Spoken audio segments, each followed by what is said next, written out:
반갑습니다. 송재준입니다. 11월 달에 이재명에 대한 선고가 나오게 되면서 저 개인적으로 굉장히 좀 기대가 되는 것이 과연 그때가 됐었을 때 이화영 씨가 어떤 식으로 말을 또 바꿀까라는 거거든요.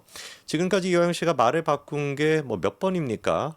손가락, 발가락 다 세도 제가 봤을 때는 부족할 만큼 말을 지금까지 바꿔왔던 게 이화영 씨인데 물론 이제 뭐 이해는 됩니다. 이화영 씨 본인 스스로가 살아남아야 되니까 자기를 살릴 수 있는 사람은 이재명이다라고 하는 그 신락 같은 희망을 붙잡고 계시는 거겠죠. 그러나 이제 우리 같은 제3자 입장에서는 객관적으로 사안을 볼 수가 있잖아요. 지금 그 이화영이 붙잡고 있는 신락 같은 희망, 그거 뭐다? 똥줄이다. 이미 뭐 썩어버린 그런 어떤 똥줄이기 때문에 그거 붙잡고 있으면 벌써 끊겨가지고 이화영도 같이 골로 가게 된다. 그러니까 하루빨리 선고가 나오기 전에 좀 있으면 이제 그 최종 변론도 끝이 나지 않습니까? 이화영에 대한 항소심 결과도 조금 있으면 나오다 보니까 하루라도 더 빨리 반성하는 모습을 보여주는 거, 그게 이화영 씨가 여생을 감옥에서 보내지 않을 수 있는 유일한 방법이다라는 걸 꼭 기억하시기 바랍니다. 이거는 그냥 뭐 단순히 제가 말씀을 드리는 것이 아니라 이재명이라고 하는 사람이 어떤 식으로 이화영을 감시해 왔는지가 명명백백하게 드러났잖아요. 이번에 이제 국감에서 이화영이가 증인으로 출석했었을 때 아니 그거 어디서 도대체 녹취록을 구했습니까? 주진우 의원 그거 도대체 어디에서 녹취록을 구했습니까? 라고 하는 당황했던 그 발언을 통해 가지고 정확하게 우리가 알 수가 있죠. 김영태라고 하는 그 변호사가 어떻게 했던 겁니까? 이화영한테 미리 얘기하지도 않고 이화영의 변호사라고 하는 사람이 이화영을 변호인 접견하러 와가지고 이화영한테 미리 얘기하지도 않고 옷 속에다가 비밀 녹취록 같은 거를 녹음기를 갖다가 꽂아놓고 그 대화를 갖다가 녹음한다라는 게 이게 도대체 말이나 되는 소리입니까?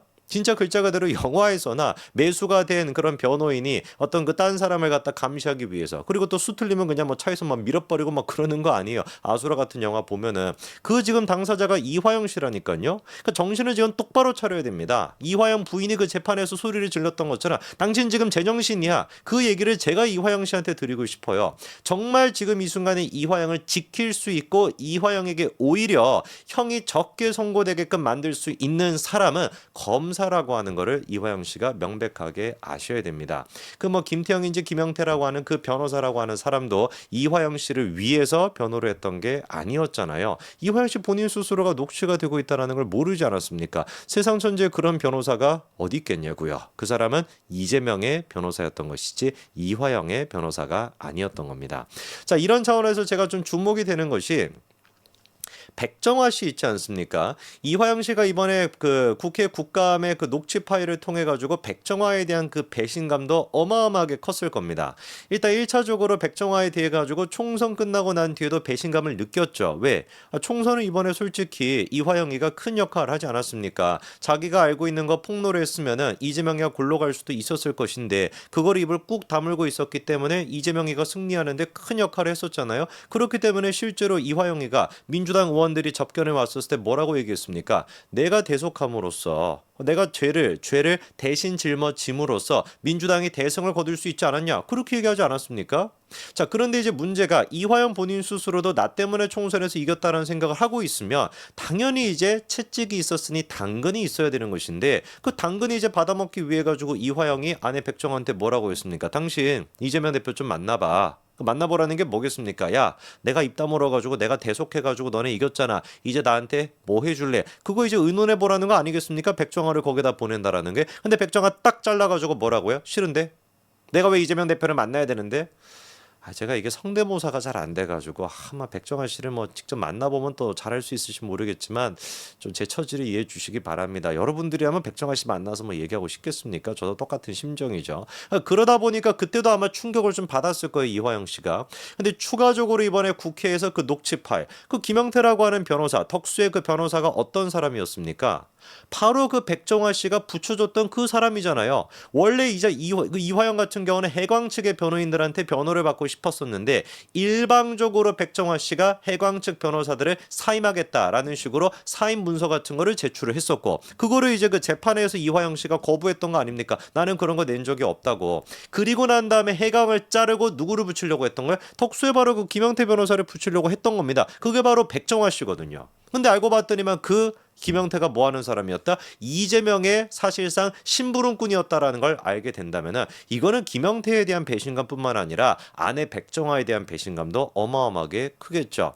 그러다 보니까 이 상태에서 아내가 보여주고 있는 모습이 제가 봤을 때는 이화영을 자극하면 자극할수록 이화영에 대한 이재명의 폭로가 이재명에 대한 이화영의 폭로가 더 빨리 다가올 수가 있다라고 보는 것인데 이화영 씨 같은 경우는 이제 그 국회에서 그렇게 증인으로 출석을 했죠. 눈에 띄는 게 뭐냐? 아내 백정화 씨 같은 경우는 국회에 출석하지 않았다라는 겁니다. 이게 좀 뭔가 의미심장하죠. 왜냐면은 민주당 쪽에서 백정화 씨를 증인으로 신청을 하고 증인으로 채택을 안 했으면 또 모르는데 증인으로 채택을 했습니다. 한 3-4사람 정도를 갖다가 증인으로 채택했는데 그중에 한 사람이 백정화 씨거든요. 근데 백정화 씨가 민주당의 증인으로 채택이 돼 있음에도 불구하고 왜 도대체 민주당이 원했던 판에 등장하지 않았던 것일까? 실제로 백정화 씨가 국회 증인으로 출석을 안 했습니다. 불출석 사유서를 제출하고 출석하지 않았거든요. 이게 도대체 의미하는 게 뭘까? 저는 이 부분에 조금 초점을 맞춰보고 싶습니다. 일단 백정화 씨가 계획이 한 가지가 있는데요. 10월 22일에 국회에서 나는 고발한다라고 하는 이제 또 무슨 뭐 당원 토크 콘서트를 연다라고 해요. 자, 그런데 여기에서 이제 그 인사말을 누가 하는지를 보니까 장경태가 인사말을 하는 걸로 봐서 장경태가 약간 좀 주관한 듯한 그런 느낌이 있고요. 거기에다가 출연진이 누구냐? 김현철, 지금 이제 이화영의 변호인이죠. 김강민 변호사 마찬가지고요. 2사람 다 이화영 변호인이고 그다음에 이제 백정화 이렇게 3사람이 출석합니다. 이러니까 이게 제가 좀 납득이 잘 안 되는 거예요. 일단 장경태 같은 경우는 끝물이죠. 지금 이제 그 친명계로 분류가 되기는 분류가 됩니다만 다른 이제 그 친명 쪽의 또라이들 뭐 전현희가 됐거나 뭐 이런 애들이 너무 이제 뭐 설치고 있다 보니까 지금 이제 장경태는 좀 끝물 느낌이 있습니다. 그러다 보니까 국회의원 가운데는 지금 장경태 혼자만 참석하는 거고요. 자, 그다음에 이제 출연진 같은 경우는 김현철, 김강민, 백정화예요. 그럼 백정화라고 하는 이화영의 와이프가 국회로 가가지고 저런 식으로 토크 콘서트 같은 것도 참석을 하는데 왜 그러면 도대체 훨씬 더 중요한 무대고 훨씬 더 언론의 스포트라이트를 받을 수 있는 그때 당시 탄핵 청문회 이제 그 박상현 검사였네요. 그 검사에 대한 탄핵 청문회 증인으로는 왜 출석을 안 했던 것일까? 여러분들이 생각하시는 이유가 뭔 것 같아요? 왜 도대체 그때 청문회에는 출석하지 않고 이번에 토크 콘서트 똑같은 국회에서 지금 열리는 것인데 그 국회에서는 참석을 하는 것일까요? 이유는 그냥 한 가지 아니겠습니까?